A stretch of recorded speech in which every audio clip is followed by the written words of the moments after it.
간혹 나 자신이 마음에 들지 않을 때가 있습니다. 그렇다고 해서 자기 사진이 매일 예뻐 죽겠다고 생각하는 것도 아닙니다. 그런 사람이 몇 명이나 있을까요? 많은 사람들이 쓰는 욕심이 있습니다.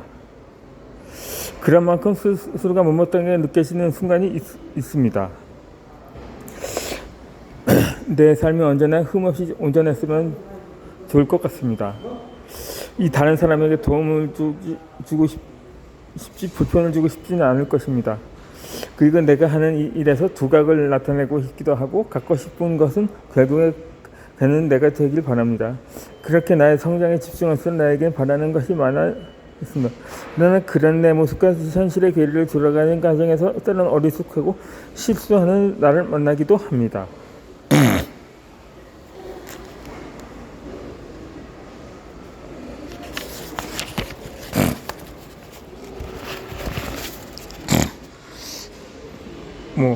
중요한 약속이 있는 날에 늦잠을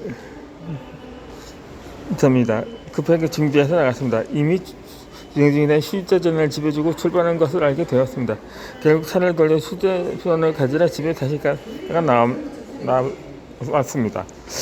이 급한 마음을 운전하느라 늘 다니던 길에 단속 카메라를 인지하지 못하고 과속하기까지 했습니다.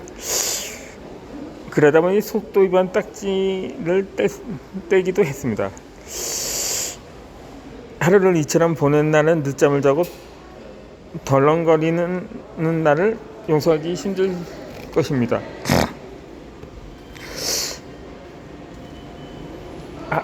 하지만 피곤했으니 그럴 수도 있다거나 고속도로를 타기 전에 휴대전화 두고 온 걸 알아차렸으니 다행이라거나 딱지를 끄는데 그치고 사고까지는 나지 않았으니 다행이거나 미팅에 안 늦고 잘 되면 된다고 생각하지만 속은 상하게 일수입니다. 그렇게 긍정 회로를 억지로 돌려가며 나를 진정시킵니다.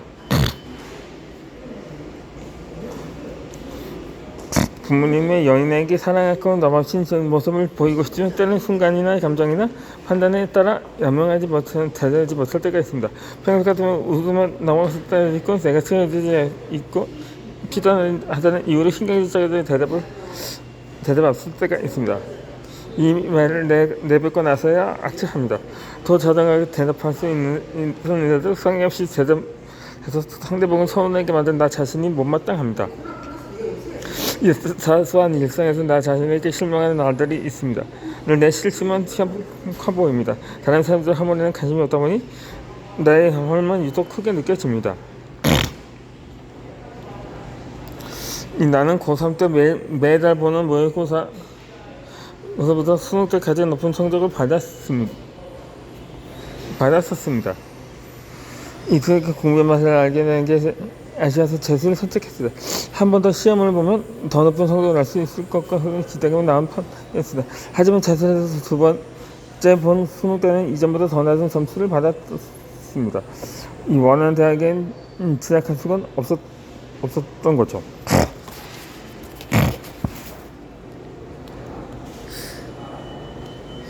이때처럼 오랫동안 정진했으면서 목표를 성취하지 못했을 때는 내가 원하는 결과를 보면 스스로 패배감을 인정해야 했습니다.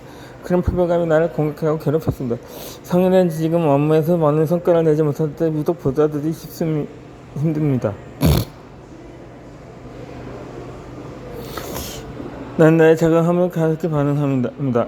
그리고 내가 부족하다고 느끼는 부분을 되고 들여다볼 수 생각될 때가 있었습니다. 반면 다른 사람들의 재능은 크게 보입니다. 정작 나의 재능을 가장 바라볼 줄 몰랐습니다. 왜 나는 이겨 먹지 못했습니다. 왜 나는 이겨 먹게 만들까? 나는 장에서 이렇게 만드는 생각을 에만 했습니다. 그러나 차이는 비교하며 내가 다닌 괜찮은 걸 펌을했습니다. 이 어깨를 펼 새도 없이 두 눈만 들었습니다. 나는 영어도 워낙 구사하지 못합니다. 당연히 내게 외국을 할 것이 없습니다. 게다가 어릴 때부터 발레, 미술도 전이성을 접했지만 꾸준하게 배워서 마스터한 것이 없습니다. 그러다 보니 외국어나 어느 한 분야에 집중해서 자기 것을 만드는 사람을 만나면 많이 부러웠습니다. 나는 중도에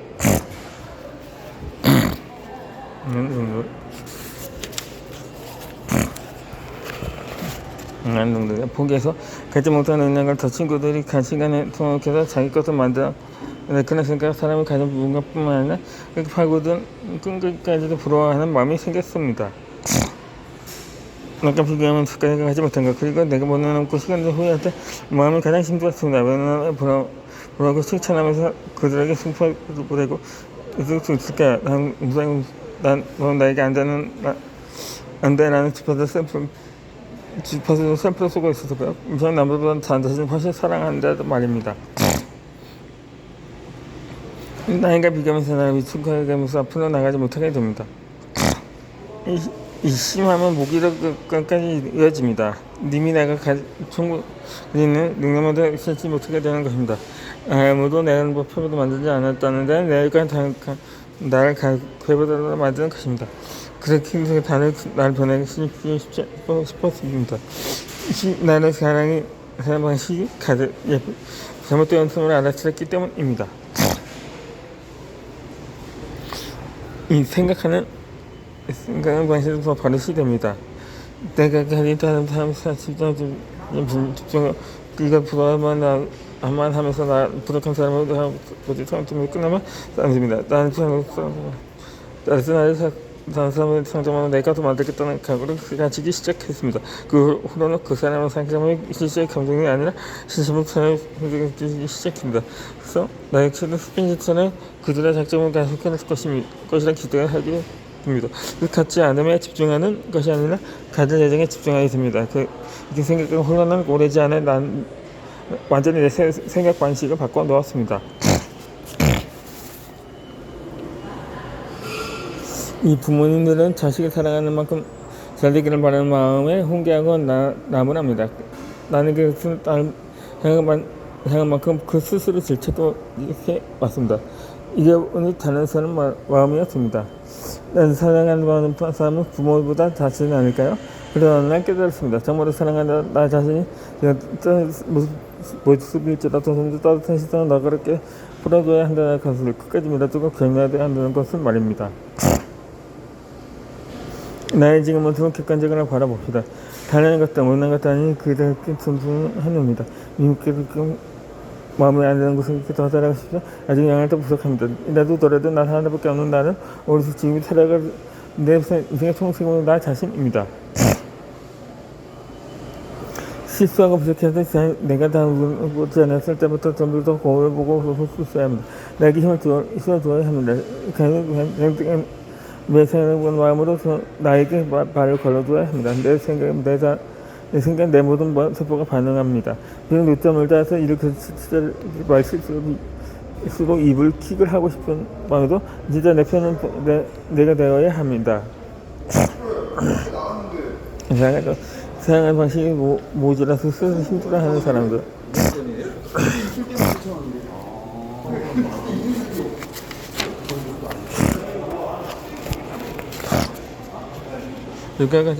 전두가같이 짚고 싶은 노래가 있습니다. 이상의 비밀의 화원입니다. 이 노래를 처음 들었을 때 나만 이렇게 실수하면 하는 게 아니구나 하며 꼭 깨달았습니다. 그만큼 가사가 예쁜 노래입니다. 어제의 일들은 잊어. 누구나 조금씩은 틀려. 완벽한 사람은 없어. 실수통성이고 외로운 나를 봐. 중략. 하루하루 조금씩 나아질 거야. 그대가 지켜보니 힘을 내야지. 행복해져야지. 스트래핑 꽃들처럼. 이처럼 나에 대한 기대치가 큰 사람일수록 내가 마음에 들지 않을 때 무너지기 쉽습니다. 완벽한 사람은 없습니다. 완벽한 나를 기대하며 이미 지나간 일을 괴로워할 필요가 없습니다. 지금부터 사람이 됩니다. 하지만 지금부터 나를 사랑하는 방식을 바꿔봅시다. 나를 향한 집착이 멈춥시다. 그리고 나를 따뜻하게 안아주고 뜨겁게 응원합시다.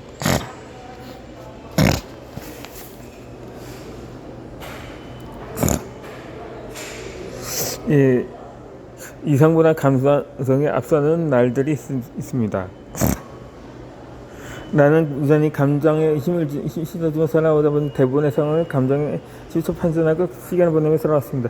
그렇게 살다 보니 다른 사람들과 다 비슷하게 살아가리라고 생각을 했습니다.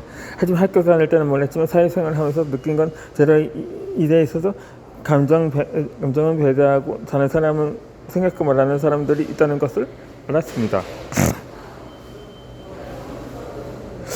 내가 감정에 치우친 사람인 것을 깨닫게 했던 것이 싸이월드였습니다. 이 싸이월드의 인기장을 보면 내 감정을 고스란히 적어올린 흔적들이 많습니다. 그렇게 다른 사람들이 공개적으로 본 일기장에 내 감정을 드러낼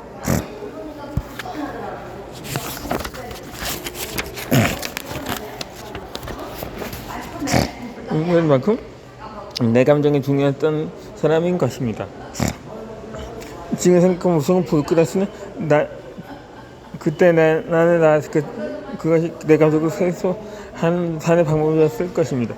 그렇게 감정을 해소하고 소화시켜야 하는 순간을 바라고만 매우 맞닥뜨릴 수밖에 없습니다. 언젠가부터 어떤 인생의 이장만큼 행동한 사람들이 느껴졌습니다. 그럼 똑같이 생각되어도 감정에 동의 없이 보이고 묵묵한 일관성이 있었습니다. 그리고 그들은 감정표도 생활 합의하지 않고 그 시간을 생각해서 더 높은 삶을 살았습니다. 어떻게 보면 그 이상적인 판단을 상하고 감정에 연연하지 않고 살 수 있을까요? 그러기 위해서 감정을 선택하는 방법에 대해서 깊이 생각하게 되었습니다. 먼저 감정을 인지합니다. 이 감정을 이해하는 게 이제 내가 아니면 내가 하는 반응할 것인지 상황에 대한 시간을 씁니다. 내 감정에 뻗어서 상대방을 오해하고 있는 것은 아닌지 생각해 봅니다. 내가 느껴서 감정이 타당한 판단했다면 이렇게 반전한 기분 상하지 않고 다시는 감정을 상하는 방법이 않을 수가 있을까 고민합니다. 그래서 나는 어떤 감정이 든다고 그 감정을 말하는 편이 아닙니다. 이 감정을 통해 내 감정을 있는 그대로 전달하는 것이 상대방이 생각하자서 뿐더러 내가 말하는 것을 어느 효과적 방법이 아닌 것을 우리는 압니다. 왜냐하면 어렸을 때 화가 났다는 이유로 자신이 화난 것이 당연하다는 듯이 주변 생각하지 않고 화를 내는 언어는 한 번은 봤을 것입니다. 그렇게 화낸다가 상황이 더 나아질 것 같으면 100번 화를 내도 됩니다. 하지만 화를 내도 상황을 바꾸지 않고 더 악화되거나 또 다른 문제가 나올 뿐입니다.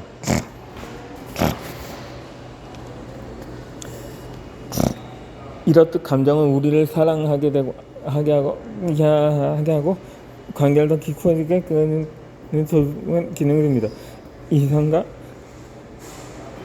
이성만을 사랑하면 그건 AI랑 별반 다를 것이 없습니다. 그래서 우리 감정은 우리에게 더 풍성한 근성을 하면 됩니다. 하지만 감정을 다른 방법은 꼭 저독해야 합니다. 이 감정을 약을 쓸지 독을 쓸지는 내가 달려 있습니다. 그리고 이 감정을 통해 더 성숙한 사람이 되어갈지 감정을 조절하지 못해도 어린 아이의 모습으로 살아갈지가 달려 있습니다. 그래서 감정을 잘 처리할 줄 아는 사람이 더 프로페셔널하게 자신이 원하는 결과를 만들 수 있습니다. 감정이라는 건 힘이 쌓여서 우리의 이성을 마비시키기도 합니다. 하지만 이성적으로 생각하는 훈련을 반복적으로 하면 이 힘도 만만치 않게 강해서 감정이 이성을 마비시키려고 하는 것을 가만두지 않습니다. 그렇다면 어떻게 하면 이성의 힘을 기르고 감정 효과적으로 처리할 수 있을까요? 내 목표가 있어야 합니다. 목표가 강력한 이성을 마비시킬 수가 있습니다.